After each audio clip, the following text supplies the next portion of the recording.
Hi all, Hipper here. We are continuing our Azure Lane theme here, and this time I'm taking out Azure Lane Baltimore.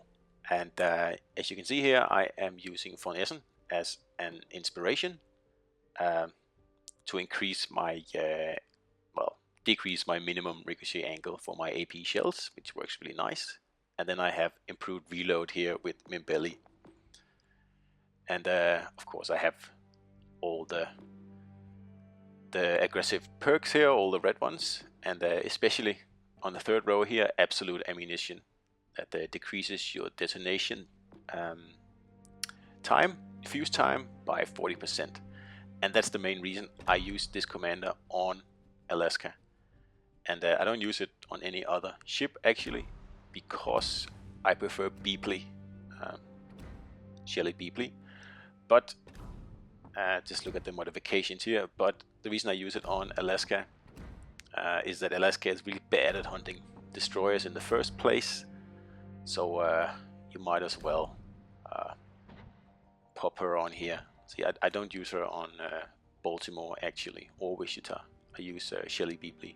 So here, 14.8 second reload, 18 kilometer range. This is pretty much the fastest reload you can get on this ship, unless you add Madden as an inspiration as well, but I think that's overkill. So 14.8, that's quite desirable, because I have both Baltimore and Mimbelli fully upgraded 16.4. So that's about as low as you can go, unless you put Madden on there as well. But like I said before, I think it's better to put a different inspiration on there, like penetration, or like I did, AP angles. And the main reason I run Baltimore on this cruiser here is, like I said, there's no point running Beepley, because the reload is so terrible on Alaska that there are other ships that are better options for that. So I think Azure Lane Baltimore is a perfect match, because I tend to have a lot of problems with armor piercing over penetrations on this cruiser here, especially against the more squishy Tier 7 cruisers like Ochakov, Suzuya, Mogami and Cleveland. And I think by popping this commander here on, it works better for me. I have less overpens, and I'll try to illustrate that in this video here. So notice that all the ships at B are heading over this way here, and it also looks that all the ships at A are at least thinking about heading here all the way over to C. So that means that in a few minutes we're going to have all the ships on this flank here, and that's bad. So that means that we'll have to win this flank fairly quickly to be able to get back into the battle and take A and B back from the enemy, because they're already capping them now, and they're not going to be challenged at all. So keep that in mind if you are in a battle where everybody congregates on one flank.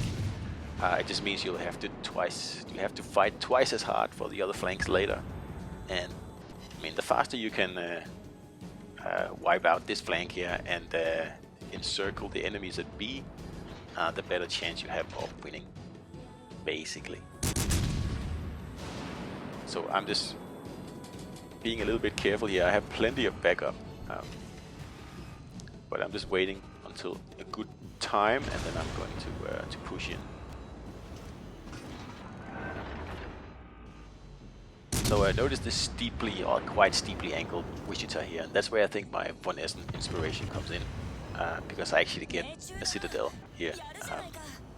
I didn't expect anything. I thought everything would just bounce off here, but I can't prove that Von Essen actually did that, but at least that's my theory, so just bear with me here.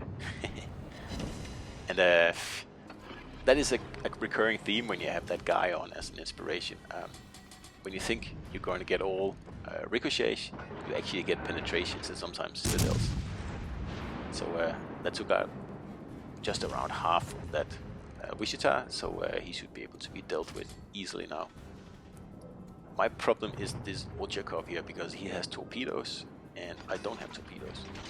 And if I was in Hipper, I would, or any sturdy cruiser with torps, I would rush him and either AP him out of this world or torp him. But I have to be a little careful. This guy here with torpedoes, as it always is. Of course can't rush in on one of those. So I picked this battle here because I am fairly close to the enemy cruisers here. I'm within 7 kilometers easily. And at this range, broadside Ochakovs, they seem to just usually shrug off your AP and pretty much go on about their business and maybe even fire torps back in your face. And I have found that Azur Lane Baltimore helps out in that department. I think that my offense against battleships are a little bit worse.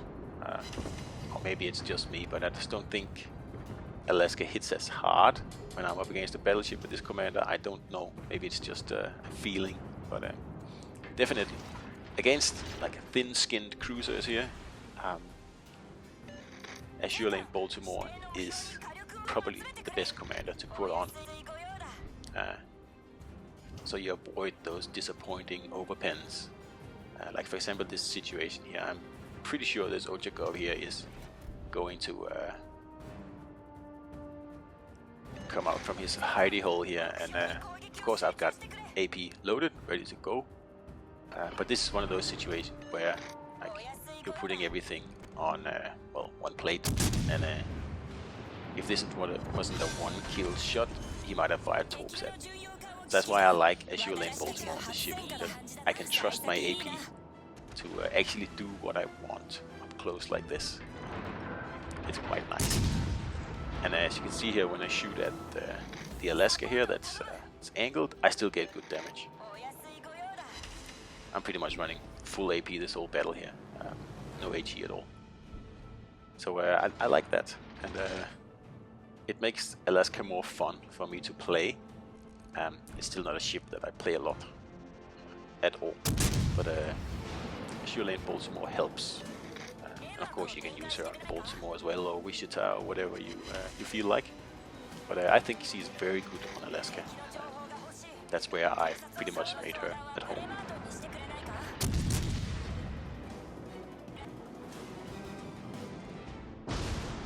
So with this Alaska down here, I remember spotting a Mogami over here earlier in the battle, and it seems like he's still sitting there, kind of trying to prevent us from breaking through towards B.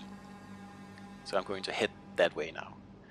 And with Azur Lane Baltimore, I have to give up my agile build. I still have the extra 6% rudder that she gives as her base trait, but it's nowhere the same as having like 3-second rudder on the ship here. And even then, I tend not to have an agile build on this ship because it's just too long. It doesn't matter how fast your rudder is when you're nearly 1 kilometer long. That's a little bit of an exaggeration, but the ship is long, and it takes a long time to turn, and it takes a long time to start, and it takes a long time to stop. So it's not exactly an agile cruiser, no matter how fast the rudder shift is. You can make it go almost 40 knots, which is actually quite cool, so you can get it into some really nasty positions quickly, and that is a plus. But in legendary tier, getting that close in very early on the battle is usually a bad thing to do, because you just get absolutely hammered by Yamatos or Kurfürsts or something like that. So now this guy is reversing out, and this is also just an overpen waiting to happen in normal circumstances against Mogami. But here we take the whole thing. 4 citadels, devastating strike, and the destroyer, is also very happy about that. I give the credit to Azur Lane Baltimore and that 40% reduction of the AP fuse time, because I was totally prepared to see a bunch of overpens there, as usually happens, and especially on Mogami and Susuya. So should you buy Azur Lane Baltimore as a commander to use her as a primary commander on, for example, Alaska or Baltimore? In that case, I think no. It's a lot of investment for a commander that you can use on 1 or 2 ships, basically. So unless you are intending on using her base trait on your agile cruisers, if you like agile cruisers, then she's a great investment. But if it's just to have another AP commander for your American cruisers, then no, definitely no. And if you absolutely want a new commander, then I will recommend Shelly Beepley instead. That's what I run on Wichita, and I used to run on Alaska, but I have kind of settled on Azur Lane Baltimore on this ship here now for the reasons that I mentioned earlier. Now, my main critique with the Azur Lane Baltimore is that you don't get the ingenious skill, or you don't even get the chance to pick it, and that's quite unfortunate. I think that's an important skill, at least for me, and that's also a reason that I prefer Shelly Beepley, because she actually has that skill.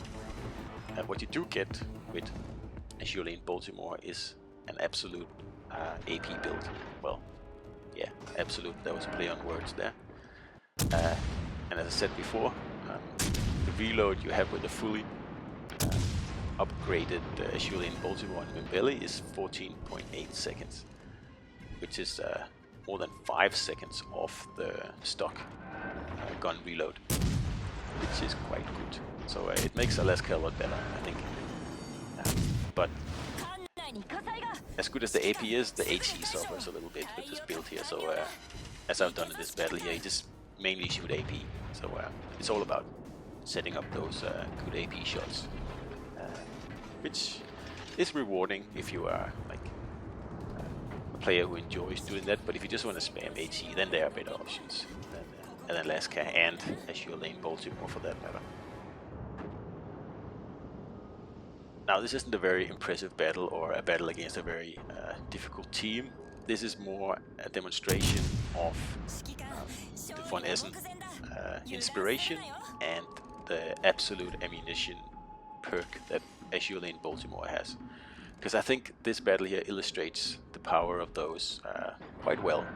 And of course they are both situational, and as with anything else in this game, you might need them and you might not need them. So it's up to you what kind of build you go for on your ships, of course. I can recommend this build here on Alaska. I think that works really well. And on the ship I have double rudder. I don't have the concealment. Just in case you were wondering. So we just gotta get rid of this Conqueror here, and the game is done. And that was an inspirational video here on how to make use of Azur Lane Baltimore if you have her. I think she works extremely well on Alaska, and that's the commander I use. So I hope you enjoyed this video, and I'll see you out there.